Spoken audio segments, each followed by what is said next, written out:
Joining me now is Anders Fogh Rasmussen. He served as the 12th Secretary General of NATO. He was on the job when Russia annexed Crimea in 2014. He's the former Prime Minister of Denmark. He's the founding chairman of Rasmussen Global.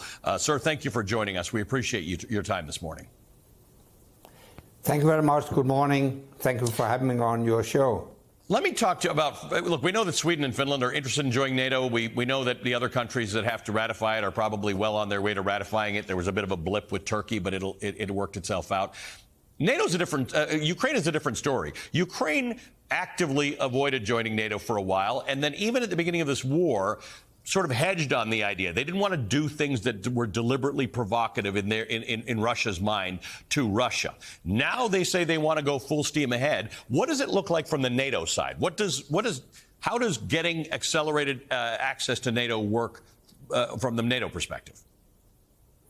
Well, I'm not surprised. It's written in the Ukrainian constitution that Ukraine has an ambition to join NATO. That's a sovereign Ukrainian decision.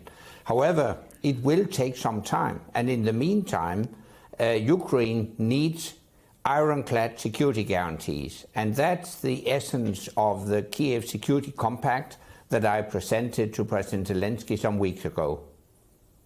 Let's talk about the Kiev Security Compact. What is that going to mean materially for Ukraine in the context of the fact that Ukraine's not a NATO country, but it is winning this war in part because of Volodymyr Zelensky's leadership, in great part because of the determination of the Ukrainian people and their military, but in large part because of actual NATO support. Yeah.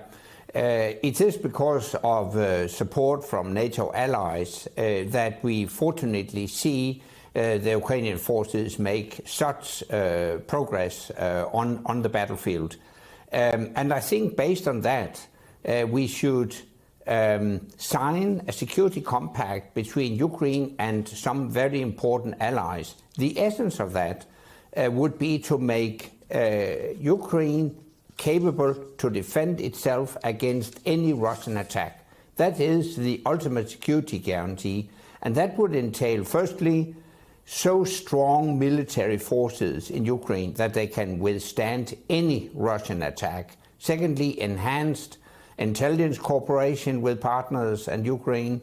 Thirdly, joint exercises and training of Ukrainian forces also on Ukrainian soil.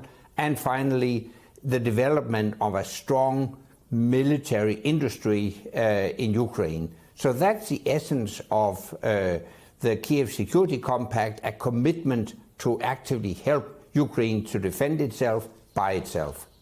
I want to make a reference to a tweet that you sent on Friday, and you said, Vladimir Putin's speech and declaration of annexation of Ukrainian territory does not change reality on the ground. Ukraine is winning on the battlefield. We must continue to give them what they need to finish the job. I want to ask you why, because everybody has said this, world leaders have said the map of Ukraine looks exactly the same today as it did last Monday before they had this referendum.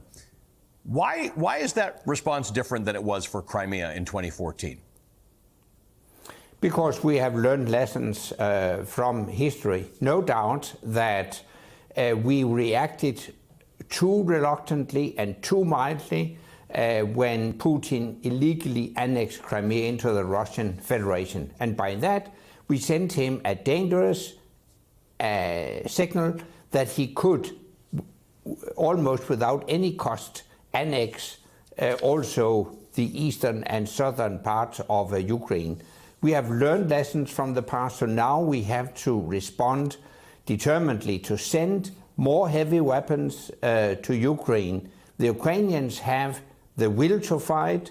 We must give them the means to fight.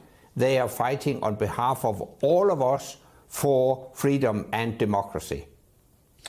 Anders Fogh Rasmussen, thank you for joining us this morning. We appreciate it. You are the former Secretary General of NATO and the former Prime Minister of Denmark, and we are grateful for your time and your analysis this morning.